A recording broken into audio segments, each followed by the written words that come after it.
Okay, so now you know we're recording. So this is on. And now, Kieara, I'm so excited to see you. It's been a few years.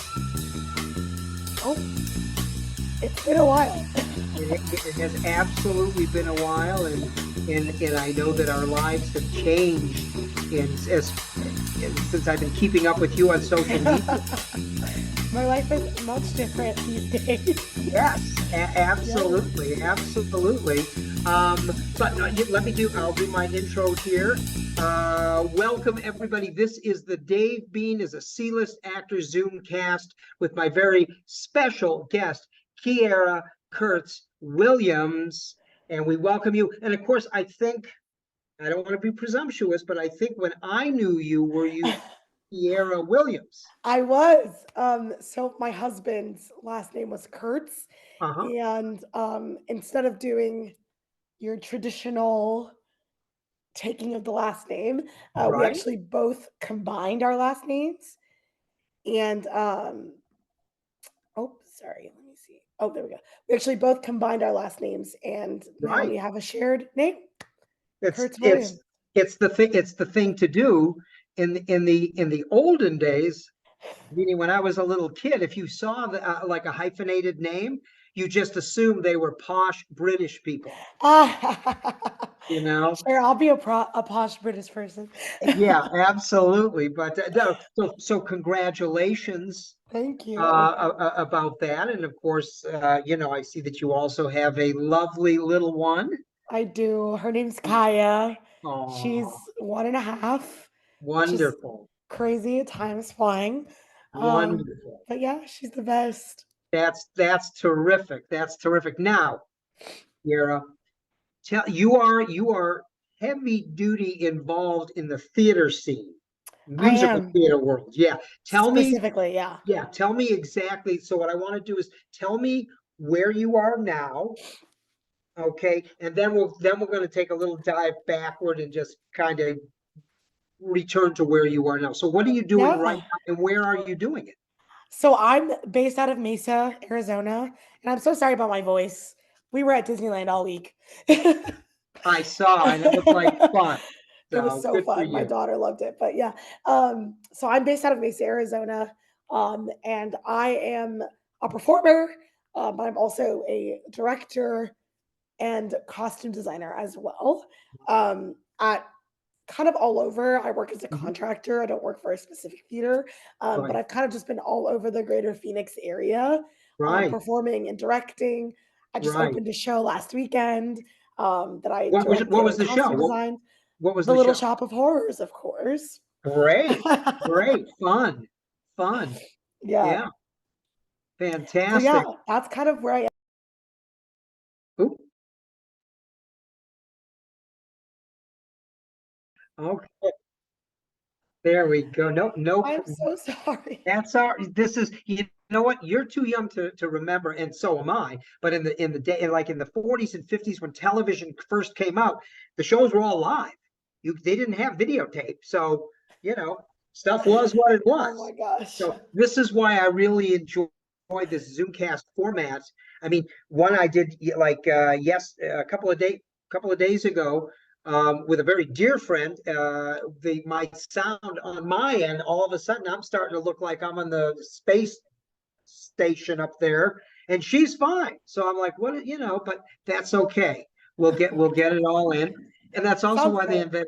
they invented editing too, right? So, Yes. but so you're in Mesa, Arizona. Yes. You're acting, you're directing, you're costume designing in the theater Yes. world. This is Yes. amazing. Now ask me when the last time I was in Mesa, Arizona. Well, you know what, Dave Bean? I just saw. Were you here yesterday? Oh, you saw the posting? I was here. It was last week at this time. So it was That's actually so funny. a week ago. Yeah, I had to go to Phoenix and then Mesa, Scottsdale. I know it's all like in the same area there. And I met up with some old baseball buddies of mine, because in my life, and you and I have never really had a chance to share our journeys at all, because everything when we met, we're going to get to that in a second, was always so frenetic. There was like a lot of action going on. And we were coming and we were going and everything. But my life is, and as people who hopefully have watched a few of these episodes now know, my life has been divided by the creative arts, the performing arts mainly, and baseball. So, they did have the World Series in Phoenix last week, but I went there for a different baseball thing. I had a little reunion with some of my baseball buddies from a team I used to play on. So Wow. anyway, we ended up going. Yeah, it was great I to meet didn't, them. They were actually playing in a. Yeah. that's crazy. I had no idea you had like Uh-oh. a baseball background. And this is like, That. we can get to it, but I talk about you in my house at least once a month or so, and it's connected to baseball. My husband Uh-huh. loves Moneyball. Oh, Loves oh, so he loves that movie so much. it's a Every time great we're book. like, we don't know what we want to watch. What should we watch? He's like, we can watch Moneyball. I Wow. didn't know you had like a connection to baseball in your life, though. I had no idea. That's how I got the job on Moneyball. Was they were looking for actors who also had either professional or collegiate coaching experience. And another thing you would not have known is that I coached 6 years of college baseball, commensurate with my creative life. So talk about living the dream. I got baseball over here, I got acting over there. So that's terrific. So yeah, I mean, I'm not in the movie a whole lot, but I'm there, I love in it. some cool scenes. That's terrific. So he's a baseball guy too. He No, enjoys baseball or just that movie. he's a movie guy. Okay, He went to film school at ASU, and he makes terrific. movies and short films, and that's how kind of how we met, actually, was through performing friends. So he's a movie guy, more Oh, okay. not a baseball guy. Okay, He but he does just happened. love Moneyball. So this is interesting to hear that, because I know, and I don't want to. I I can talk a lot about the things that I love and I'm enthusiastic about. But so I don't want to go off on a whole tangent, but you brought up something that's a very interesting point to me, is that when we were making Moneyball, and there was the book Moneyball before they made the movie. The book Moneyball was very much statistically oriented. And when I read the book, and I love the book because I am a baseball wonky, geeky kind of a guy, I read the book. And then when I saw they were going to make a movie about it, I thought, that's like making a movie from a math book. How are you going to do that? This is all like calculations and economics and things. Well, and we filmed all the baseball stuff, but then what they smartly did was, yes, obviously there's a lot of baseball stuff in it, but not nearly as much as we filmed. They made it about the relationships, and that's why Right. it has such universal appeal. So anyway, but thank you for bringing He that he up. And also loves math, so yeah, but I was that kid in my room, and it's interesting. I'm not a statistics or a math person, except when it comes to baseball. I took copious notes of before they came up with all the computerized sabermetrics is what they call it. I right. had like log books of all my favorite players at bats and what they did. And I'm thinking, what are the odds they're going to do this tonight or do that? But anyway, let's leave that aside. So you and I first met on the lot at NBC Universal. Yep.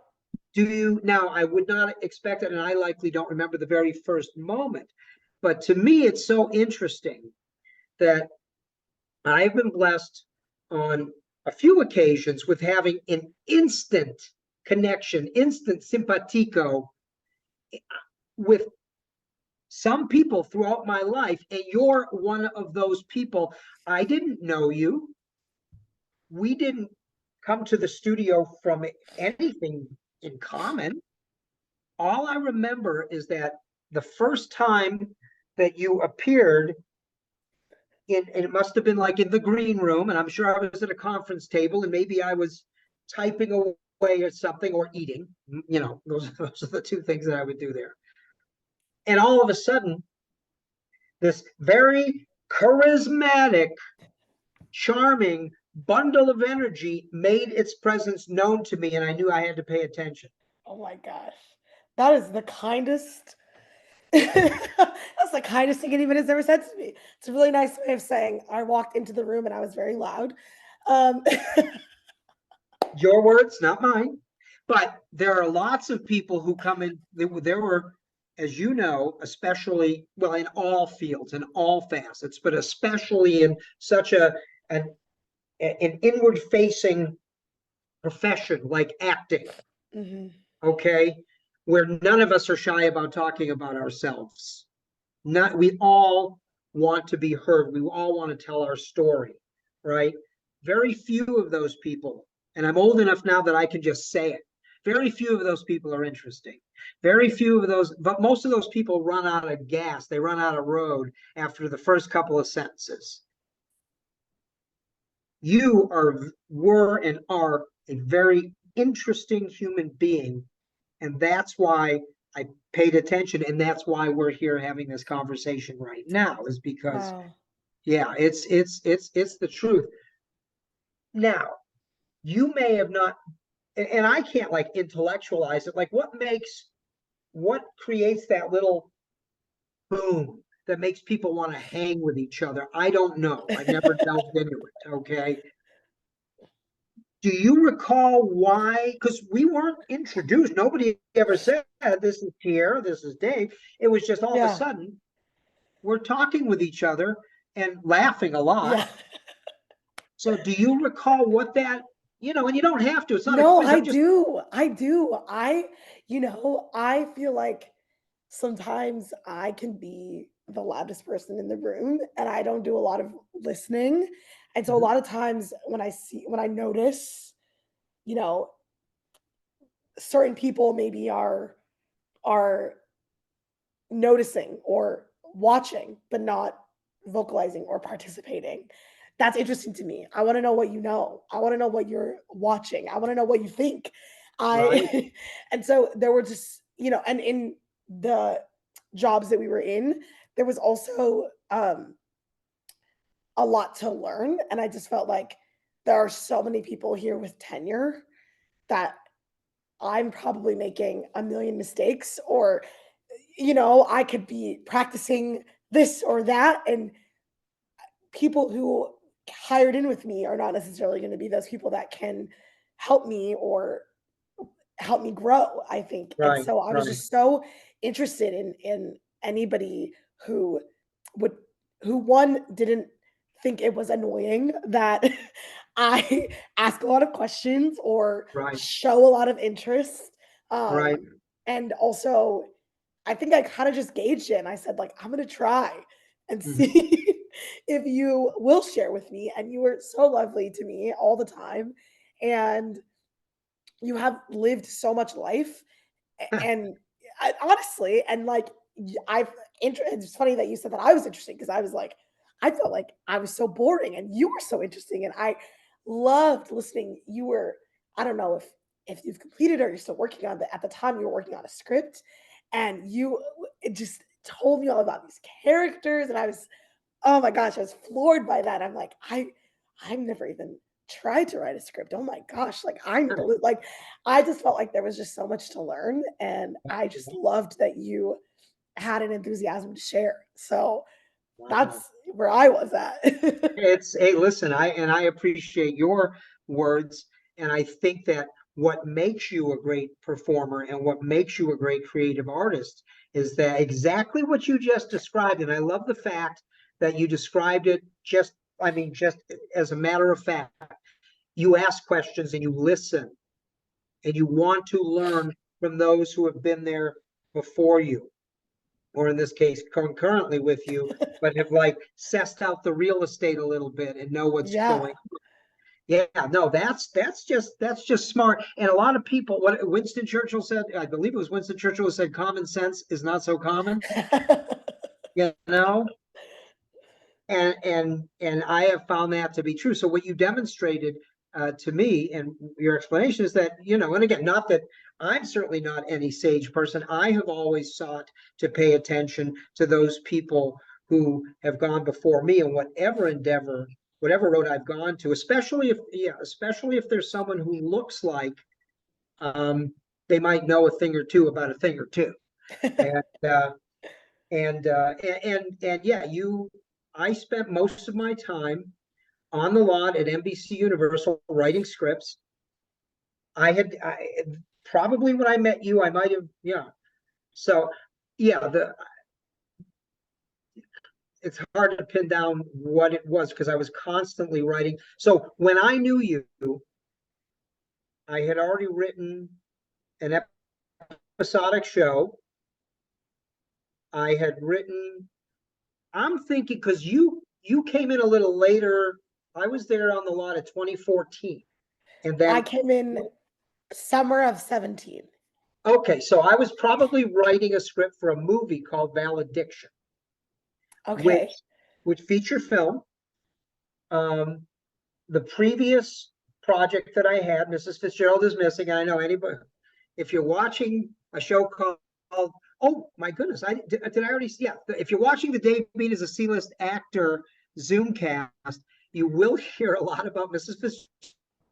Fitzgerald is Missing on Amazon Prime, which I think I could say now since as Kieara and I are talking, we just got word that they settled the SAG strike, and yes, absolutely, we stayed SAG strong. And just to reiterate once again, we are under a SAG contract for this Zoomcast / podcast, but it's a different contract.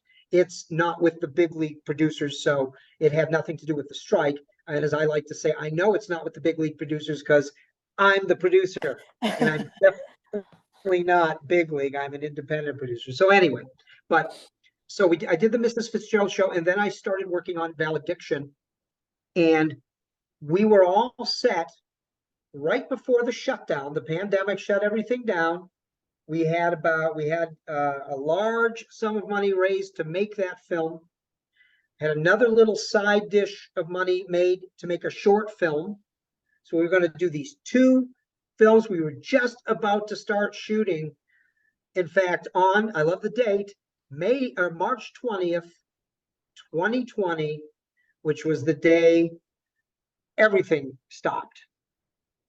So anyway, yeah. So thank you for remembering that I was actually like dutiful at work when we met, because that was the most value to me. Why I was there at NBC Universal on the lot there was because I got an opportunity, the chance, the time, and I got paid to do my creative thing. Now, Yeah. when you started there on the lot, where had you come from? And not speaking about NBC Universal specifically, but everybody that we work with obviously was in, one department or another, whether it be the performing arts, directing, costume design, writing. Where were you headed, and why? Yeah, where were you headed when we met? Yeah, I mean, it's so crazy because I mean, I never worked in like TV and film. I Mhm. did as a small kid, I did, but really never again. I was strictly performing in theaters, Mhm. all over LA and Hollywood, and I'm from Long Beach, so that's Oh, where I okay, had yeah, started. And I'd done some shows in Orange County. I'd worked at Disney, so I'd kind of been all over. yeah, And I was really just looking for like a job that I could utilize skill sets that I had built, but definitely did not look at it as an opportunity to kind of get my foot in the door in right, NBC and at like on the lot. And so it right. was kind of crazy because that was so cool to see when I started like, hey, I've seen you in a commercial. Oh, hey, I've seen you on that too. Like everyone we worked with Right, was like right, actively working in TV and film. And we were so lucky because the job allowed for that, allowed yeah, space for you to have a job, right, but right, be able to take advantage of those opportunities. So I just thought it was so cool. yeah, Um, yeah. I was just like, I'm just your theater girl over here. Great. like Great. tried my best. Did you find that there were a lot of theater people there? I think I would say a lot of people came from theater, Right, but I think right. a lot more people were trying to and or were working in TV Film, and film. film. Yeah. Yeah, which is why you would be even at that time. Um, and we can get into how and why we ended up where we are, because it has a lot to do, at least on my side of it, of the evolution of the business. But yeah, the if you're in LA, up to that point, you had to have your eye focused on working in film and TV. And of course, always great to have that strong theater background.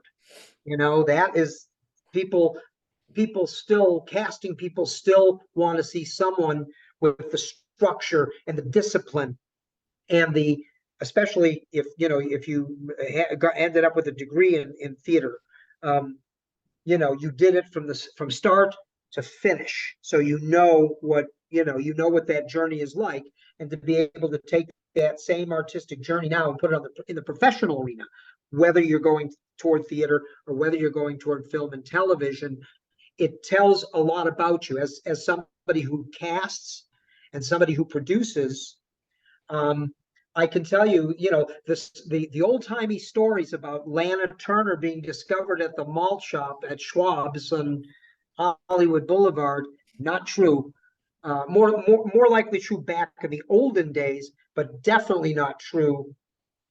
Definitely not true today. And I'll just briefly give you just. I remember the first time, because when I was a younger actor, I was never like a conceited person, but I always had confidence in myself. Where's this at? This ends up in a car crash. Um, so I finally got invited into the room to meet with an agency that I really wanted to get with. They were the perfect level agency for where it's the next rung up from where I was. They had the main agent, two sub agents in the room, contracts are on the table. I gave them my reading. Everything was going great. And I was like, they're getting ready to ride the Dave train to Hollywood stardom, you know? And then the main agent said, so who are you studying with now? And I said, no, nobody. I'm good. I've got my technique. I've got my process. I'm ready to go. You couldn't make a film scene, a TV scene out of a sitcom where everybody put the contracts in the desk, the two sub agents got up, got out of the office, and the main agent said, thanks for coming and we'll let you know. And I'm getting that same feeling right now. You can't hide in my mind. I'm getting that same creepy crawly chills feeling in my mind that, I hit the third rail, because I just told an agent at an agency I really wanted to be with, as an actor, I was done, cooked. Just hand me the awards and I'll thank you. I left there and I literally, on the way back to my car, said,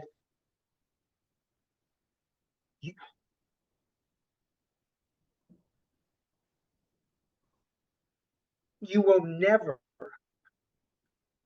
ever not be studying your craft, ever. And that is true to this day. I broke my own heart that day. And I realized it. I was very cavalier about it, but I didn't realize. And of course, getting back into class, this is many years ago, I'm like, what I would have meant, well, first of all, I would have missed out on any kind of career at all, even a C-list career. Right. But the things that I learned and the people that I met and the discipline and the structure, because I didn't study theater or film and television. So I got that from the baseball world, and I got that from the classes and the acting teachers and places that I ended up with. So Yeah. anyway, I you work open that with little. no. I work with students now as well. And that is something that I talk about all the time, right? Right. My favorite thing is to tell them is specifically we're talking about musical theater and singing. in acting, I say Celine Dion has a vocal coach. So what's your excuse? Right, right, I, s- I exactly. say that to my students all the time. I'm like, there is no reason that any of us should stop learning, should stop Right, growing, should stop trying to get better right. because, I mean, she's the top, right? Absolutely. And Yeah, she's still having someone who knows more than her yeah, yeah, refine her technique and make sure yeah. that she's using her instrument correctly. And and I think about, I mean, the best actors and the best actresses as well, they're constantly trying to learn from each other and Right. getting themselves in. I love that. Like Denzel Washington is known for being an actor that elevates other actors, right? Like Absolutely. other actors do their best work in a scene with him Yep, because you're susceptible to like, okay, I'm gonna learn, I'm gonna be open yep, to seeing him and watching him and learning from him. And yep. that's just the way. It's like you just have to not have an ego about it at all and just be Right. like, for myself and for the people around me, I Yep. can get better. I want to get Yes. better. I want this to Yes. be better. I talk Right. about that too with like on the director side as well. When it comes to giving notes as well as a director, I'm like, you were all so great. That's why we're here to begin with, right?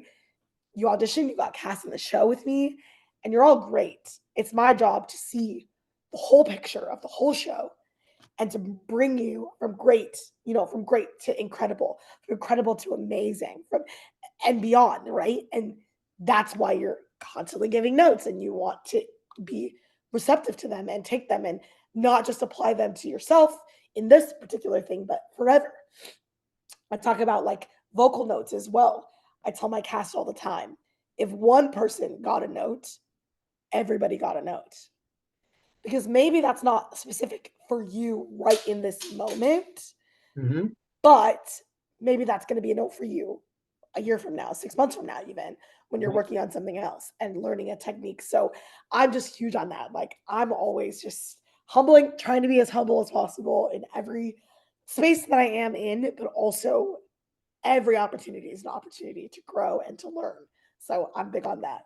Ah, that's see, this is your what you have evolved into, who you have evolved into, whom you have evolved into is, I mean, I knew you for a brief moment. You were a comment in my life at that time. I think I knew that was she's definitely in theater, definitely a theater person, no doubt. Uh, but it is so wonderful to hear your evolution into directing. And are you teaching as well as are you teaching? So I'm not teaching at a school, so I work at a youth theater Uh-huh. right next to us over in Gilbert, Arizona.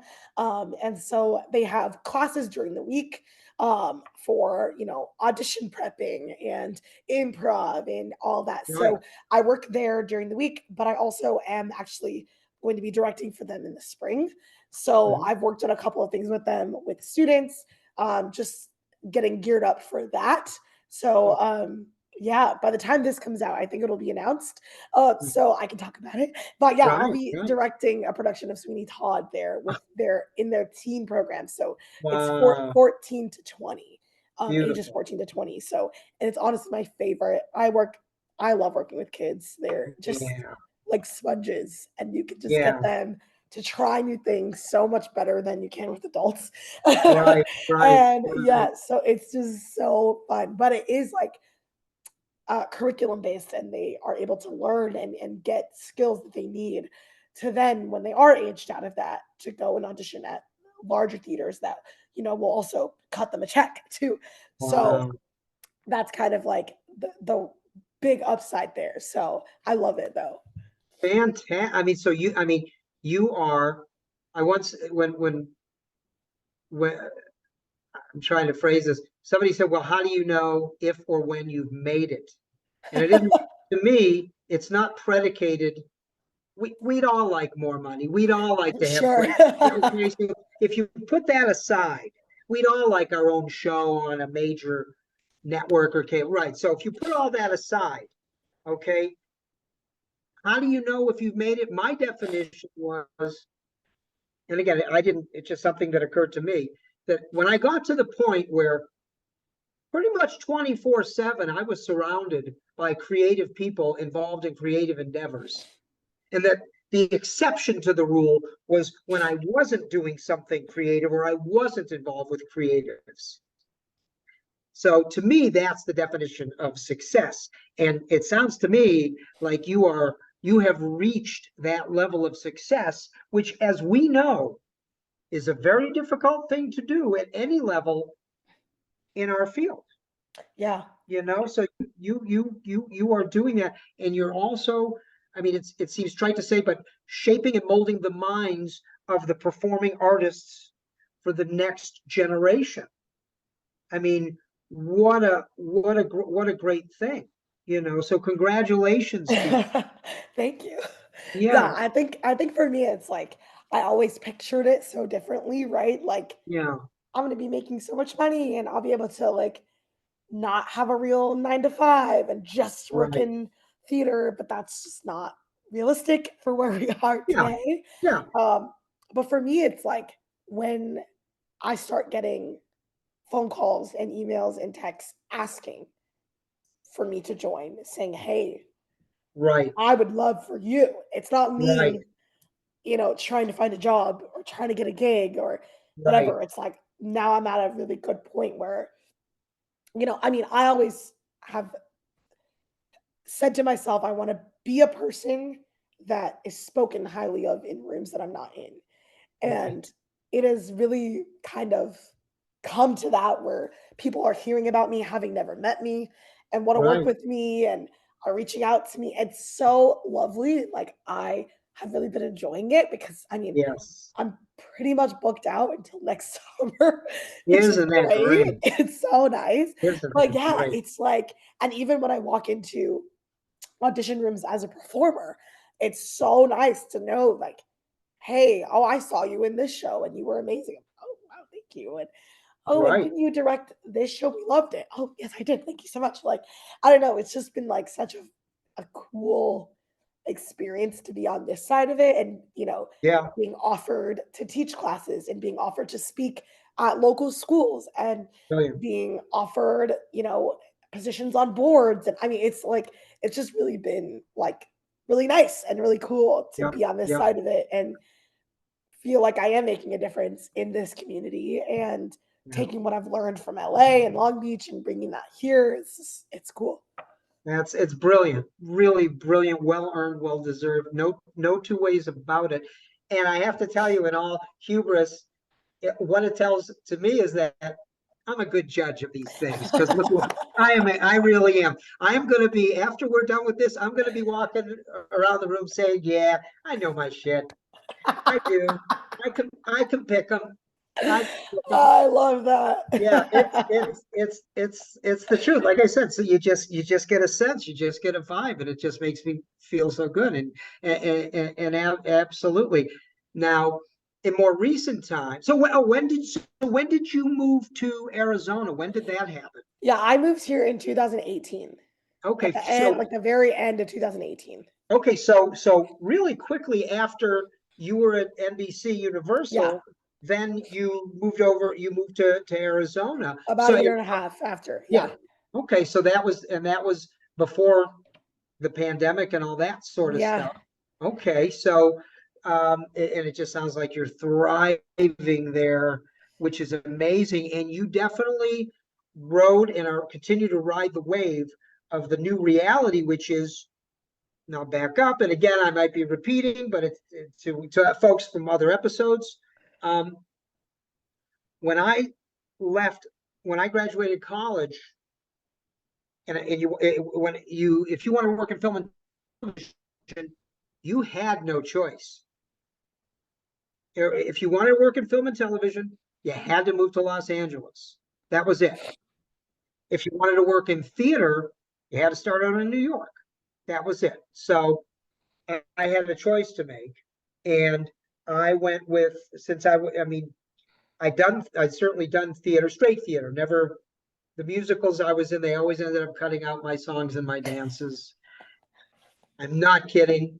Another story for another time. It's true. You know, I'm glad a couple of times they kept me anyway and said, well, we'll keep you, but don't worry about it. You won't have to dance. We're going to do you a favor and the audience. So everybody wins in this deal. But film and TV is really where I wanted to be. But of course, in the last few years, the whole industry has changed. They make very few movies in LA anymore. Still a lot of television, but movies, almost no movies are made in Los Angeles anymore. They're made everywhere else but Los Angeles. Georgia's like the big new place. Georgia, Florida, North Carolina, and where I ended up moving to earlier this year, New Mexico, where Netflix, I was out there striking in front of the Netflix Albuquerque studios. And, you know, and I've run into people from Universal here that I knew from back in the day on the lot there. So you don't need to be there anymore because of the change from film to digital, from conventional. When I was a kid, there were 3 networks. That was it. Yeah. Cable, now streaming. And as we're seeing right now, I mean, you know, this is a union sanctioned gig from my home in Albuquerque, New Mexico. Who would have thought that? And I'm like, and I wasn't like one of these people who were like, oh, I can't wait to get the hell out of Los Angeles. I was in LA for almost 4 decades. Wow. Yeah. And I loved it. And I loved every moment of it. And I loved my whole journey. In retrospect, even those times when I literally am eating peanut butter sandwiches, parked in my car in front of a parking meter, so I could go up to the audition, get my lunch and go up to the audition, not have to put money in the meter, get back down before I got a ticket. So therefore, I didn't have to pay for lunch, didn't have to pay the parking meter, still made the audition, and then, you know, different world now. The auditions are all self-tapes, as they call them, although there's very little tape involved anymore. Right. They still call it filming, but there isn't any film unless you're Quentin Tarantino or Nolan or somebody like that. But everything is done exactly the way we're doing this show. And this is where this idea came about. And believe me, I made it through the entire pandemic without ever doing a Zoom. The whole 2 to 3 years of various stages of lockdown. Wow.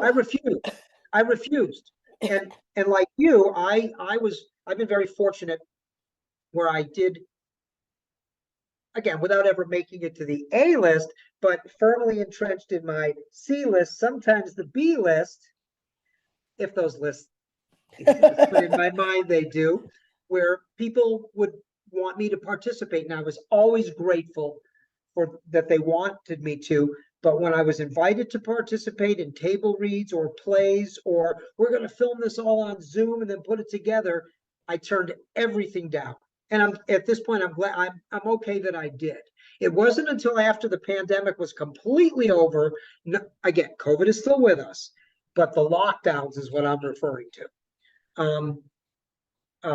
It wasn't until then where, I don't know, just out of boredom, I said, so what is this Zoom thing that, oh, you know what it was? My brother wanted to have a Zoom call with me with some cousins scattered all over the place. All right, I'll do it. You know? So I was like, and then they recorded it and I was watching it and I said, huh. like the guy, you know, like the Wrong brothers who invented the plane 10 years after the Wright brothers, right? I'm like, maybe there's something that could be done creatively. And then I started watching plays and I was like, okay, all right. So anyway, but the point is that you're right. The whole thing turns around. Everybody goes to LA or New York, but let's talk about LA. And everybody's sending out their headshots and please rep me, please be my agent, please be my agent. And everybody forgets that you don't work for the agent. You're not applying for a job. They are applying for the job to represent you. Yes. So at a certain point, if you've hung in there long enough, because most everybody quits and goes home, as they say, whether it's to Long Beach or to Detroit or to wherever, almost nobody ever makes it far enough where they get that, you know what? The agent works for me. They're repping me. I'm Right. not repping them. That is a point of success. And you realize that. How was there an aha moment for you? Was it, or was it just you just had your head down and you've been working so hard that all of a sudden that's just the way life is and look where you are? I mean, you know, I when we moved here in 2018, Right? I wasn't pursuing being creative genuinely. Mhm. I was like, okay, my husband's family is here and we moved here to be closer to them. And I was like, okay, I'm just gonna work and I'm gonna keep my head down and I'm gonna just try and do this. And if there are opportunities for me, maybe I'll take them. And I mean, it's kind of a full circle moment that we're talking about here now Mhm. is I across my Facebook feed, an audition popped up and it was like auditions near you or something. And it was actually a service called Phoenix Mhm. Stages had been Right, like advertising doing marketing for their auditions, their upcoming auditions. right, And I right. got it and I was like, oh, someone's doing Little Shop of Horrors. A fee. And huh, Huh. and I had done that show several times in LA and Long Beach previously, and I was like, "I really would love to do it again." And it wouldn't be a ton of work. I know the show really well, and it's close to us, and I don't know. And I talked to my husband. We were not married at the time, but now are. And I'm like, "What do you think?" He's like, "I think you should do it. You love theater. Like, just get back into it."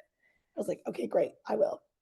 And I Fantastic. did, and I auditioned and I booked the show, and it was this paid show, and it was amazing, and it was super fun, and I loved my experience, and I made so many good friends. And I mean, one of the girls I met during that show was in my wedding 2 years later, and I Right. I loved my experience in that show, and it kind of just sparked my love for theater again. And I said like, no, absolutely not. Like I will continue to work and I will figure it out here. There's an equity house in downtown Phoenix, the Phoenix Theater.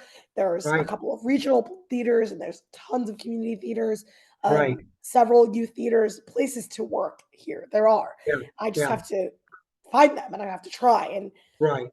I just started putting myself out there and working, and COVID hit, and there were a couple of virtual opportunities, and I directed some things virtually and was in some things virtually, and both were amazing.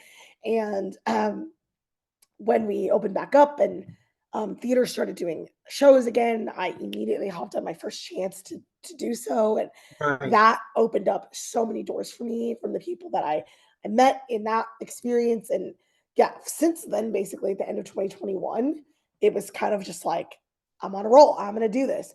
I was pregnant though, and I had my daughter, and that was a little bit traumatic. And when I came out of that, I thought, I don't know, maybe I'm done. Maybe. And then ring, ring. There's my phone ringing. Right. Hey, Right. would you consider coming down and singing? We need an understudy for this role for Dolores in Sister Act. And I thought, me? I mean, I guess I could, yeah, sure. I talked to my husband about it. He's like, you should do it. My daughter's only 3 months old. I'm like, I don't know. Like, I'm still like recovering, but again, it feels like the phone keeps ringing and I keep getting these opportunities and I don't want to say no because I love it so much. And I went and I brought my audition book that I hadn't opened in 8 months. And I go there and I sing for them and they ask me to be a part of this production. It's contracted and paid and I don't even have to go on. I, and it Beautiful. was like exactly what I needed to Yeah. just kickstart me back up to putting Right. myself out there more and yeah, just saying yes to good opportunities. And following that, I directed The Addams Family at a community theater in Mesa. Followed that up with being in a production in Mesa of SpongeBob. I was Sandy in that. Like, I mean, it just literally has just continued. Like the ball will not stop. So Yeah.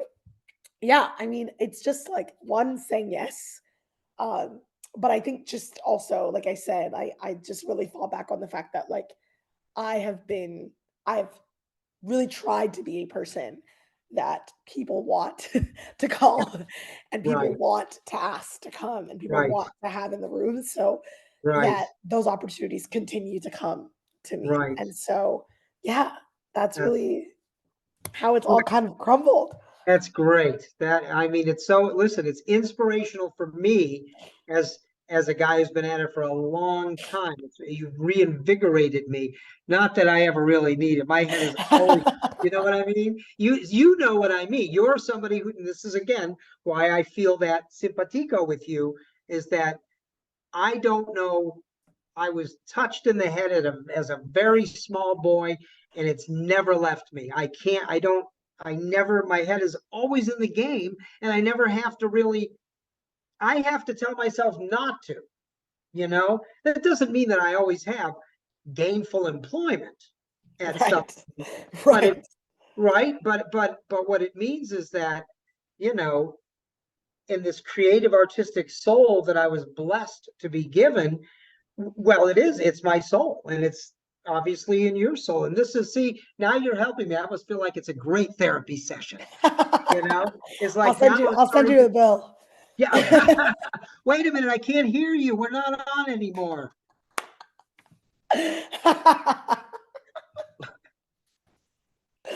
Yeah, there you go. Yes, and but that's what you're, yes, and I'll go through this door, and that's what it's all about, is I'll go through the store. And then the other thing that you and I hear about, it's like almost a mantra with performing artists, is if it's uncomfortable, chances are that's where you want to go.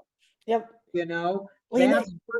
yeah, you want to go into that area that makes you feel like, because that's the challenge, and you need challenges. You know, I never well, for the money, that's why I never understood why someone could do the same role on a TV show where there's no growth, on one of those shows where you just do the same shtick every single time. Mm.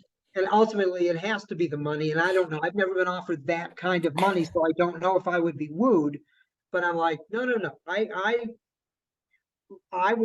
like to do something for a specific amount of time, and I'm done with it. And then I want to find something else to do with my craft or my art or whatever, if whatever gifts, quote unquote, I may have, I want to see. So, you know, learning about going toward the discomfort, and yeah, seeking those kinds of challenges. It's always, you know, it's easy to stay in your wheelhouse. It's easy. And as much as, you know, sometimes when I've given myself so much of a challenge, whether it be shooting for something and it didn't quite work out, or getting that challenging role where afterward I say, you know what, now let me go do something that's easy for me, just to, you know, because I'm freaking out over here, Yeah. you know. But yeah, yeah. So it's variety is good, but I always like to go toward that level where I'm challenging myself, and you certainly are challenging yourself and succeeding. So let me ask you this, okay? Give me, if you can, and then I'm going to give you mine. Mine are probably, I hate to always point to, like, I'm probably, all right, I'll ask the question first. Give me your five, doesn't have to be in order, your five top musicals. Oh Or man. any five that are top of mind outside I of can Little do Shop of Horrors. yes, I can do like five right now. I don't know that I Yeah, would say like of right. all time, but like the ones that I'm going to right now that are feeding me at the moment. Yeah. Um, I'm really loving And Juliet. It's new on Broadway. I love I've the heard of it, music. but I don't know Yes, anything about it. Okay. I mean, yeah, it's basically like pop renditions or musical theater renditions of pop song, Right. but there's more storytelling. Okay. I love the cast. I've been really, really loving that, listening to the soundtrack of that. Right. Aunt Um, Julia. yes, Waitress is like show that speaks to my soul. Right. Sarah Bareilles is just one of my favorite artists of all Right. time, and so Yeah. like she's writing a musical. The music is amazing. I love the movie Waitress as well. Got to see the show on Broadway, loved it. Right now, I But haven't seen the play, but the oh, movie is yes, it's one of those films that I could just watch over and over and over again, and it's my favorite. What Felicity, the Americans, yes. my Oh, dearest. she's so good. Uh, it's that Yes, too much pressure. I can't, but I love her, and of course the director of that film. Uh, yeah, it's all left me now, but I love that film, and Andy Griffith is yeah, in it. So, yes. all But you right, can so also too. They're going to stream Waitress as well. So oh, the I'll the watch it. the productions, you'll be able to watch it with subreels Right. in it. So great. Anyway, love that show so much. West Side Story is like a classic show Yep. for me. I love the music. I think it's just such a good. I love it. I love that Yeah. all Yeah. around. I loved What about also the film? because The I was Steven gonna say Spielberg film? I really loved it. I really Yep. thought it was so well done, and Yep. like it was true to the original, but also fixed some of the issues Right. that the original Right. had. I thought Right. all around loved it. Can I Love give you some that. West Side Story trivia? Yes. One bit. So there's a character in the movie, the original movie, a character named Tiger, who was Okay. one of the gangs, and he was played by an actor named David Bean. What? And when I was a little kid, and you used to watch it on television at the time, that was like on the movies, and you'd see, and I was one of those movie guys, people, geeky things. I would watch all the credits, and it would say Tiger David Bean, and I'd be like 8 years old, and it would every time it would just freak me out to see my name in the credits in the scroll, and I'm not so sure that's the reason why I pursued this. I was like, one day, I'm a little kid in Detroit. I was like, I want to see my name scroll at the end of the movie. I love that. West Side Story did it for you. That it did it, and this is one of the reasons why when people will say, I tried to look you up on IMDb or something, Oh. and I said that, well, you've got to look up. Okay, this almost sounds like a self-promoting promo, but you've got you. Hey, let's turn it into one. I'm not shy. If you look up, this is how much they parse. If you look up David Bean, you get David Bean, the dancer, who's still very much with us these 60 plus years later and had a great dancing career. You get David Bean, that guy, and then, which is why, and he was the first guy in SAG, Screen Actors Guild. You can't have a duplicate name.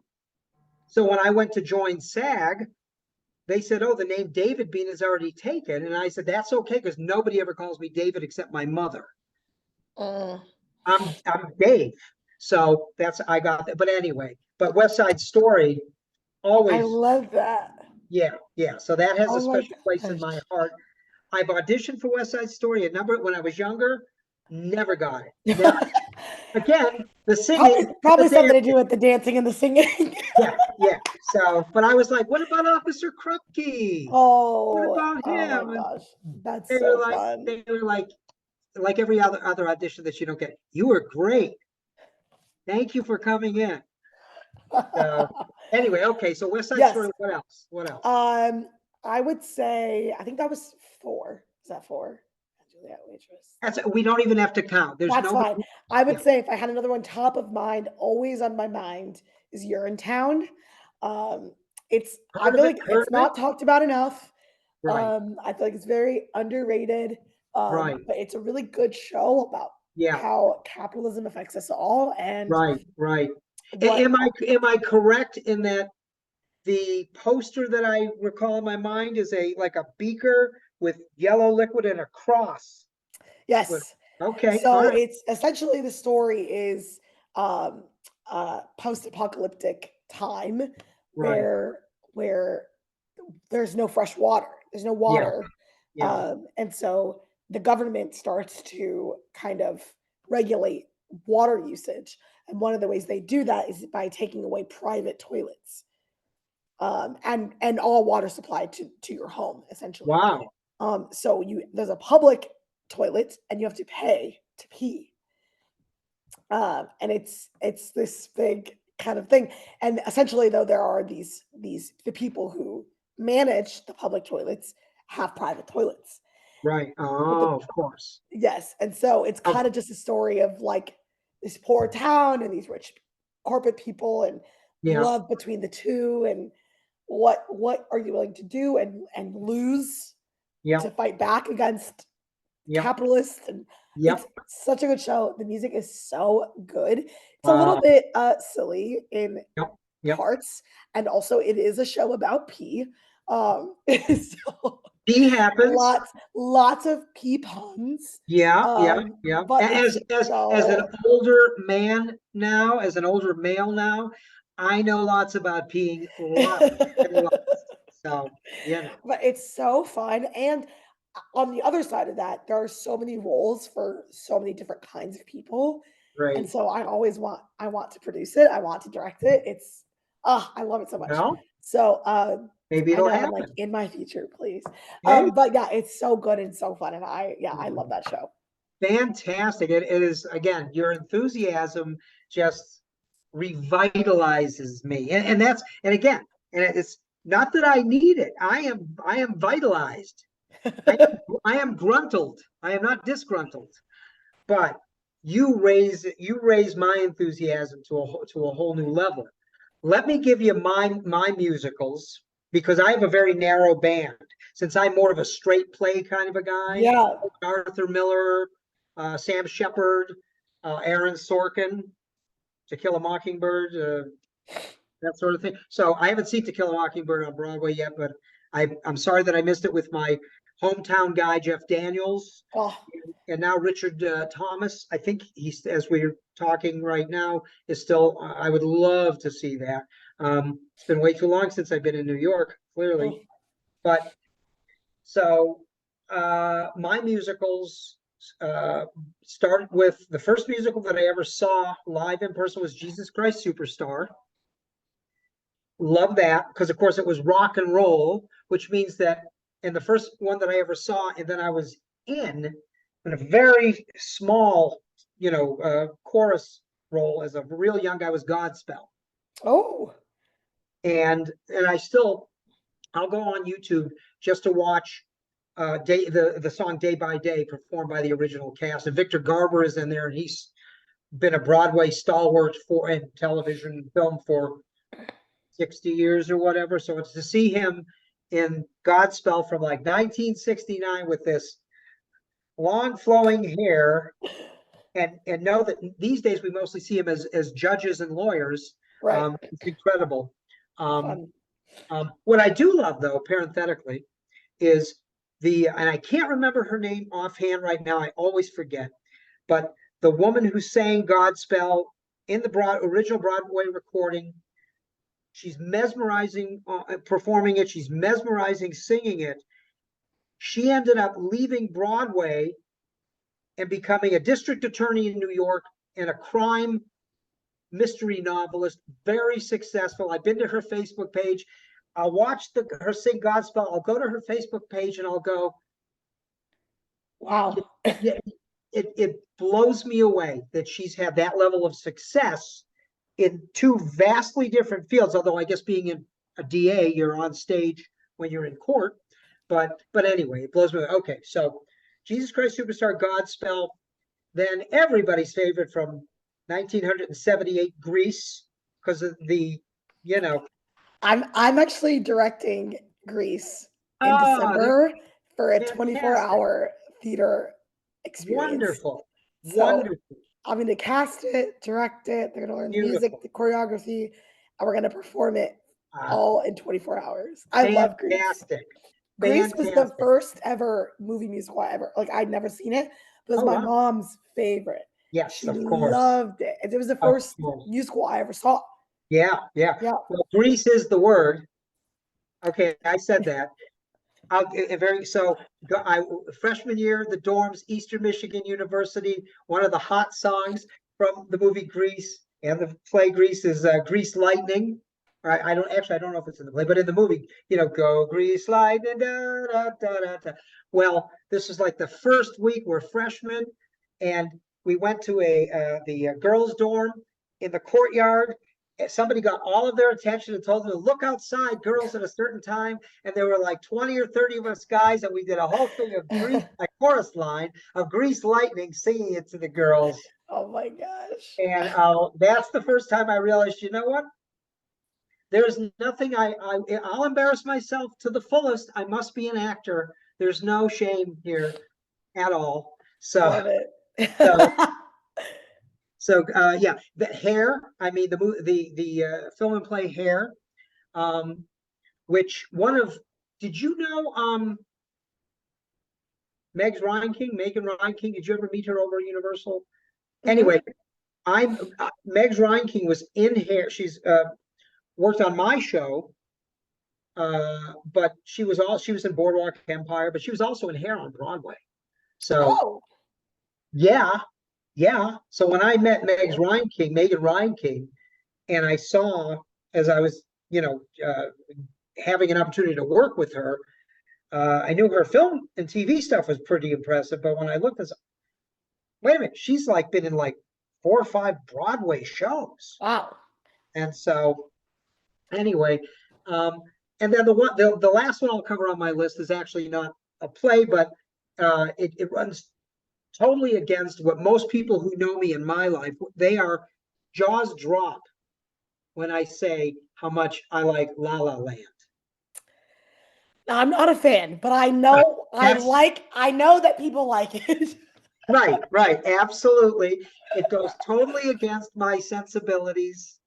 There is another story for another day, but Ryan Gosling and I and his mom, another story for another day. No, not that kind of story. But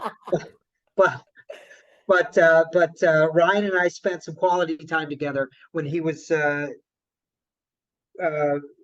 young adult actor, when he'd moved out of his Disney phase and started acting. But anyway, great guy, big fan. So now I watched that movie and I'm like, Ryan, how cool is this? I do love him. I'm a big fan. Yeah, it's hard not to be. And I can say, again, in all conceit or hubris, he is the real deal. He is, because he had a great mom, and he does it right. And now, have you seen the Barbie movie? I've never seen it. Oh my gosh. Did you? Loved it. Yes. Okay, I may have to see it. You gotta see it. It's so I saw good. Oppenheimer because that's more traditionally mine, but Barbie has taken over the world. So anyway, we'll have to check that out. But we have now come to the end of our time, sadly, because just like in those days when I first met you, I feel like I could sit there and listen to you and have this exchange with you. And I want to thank you, Kieara, for spending this time with me and coming on the Dave Bean as a C-List Actor Zoomcast. Thank you for having me. I'm so sorry about my voice. I hope it sounds good. It sounds wonderful, and again,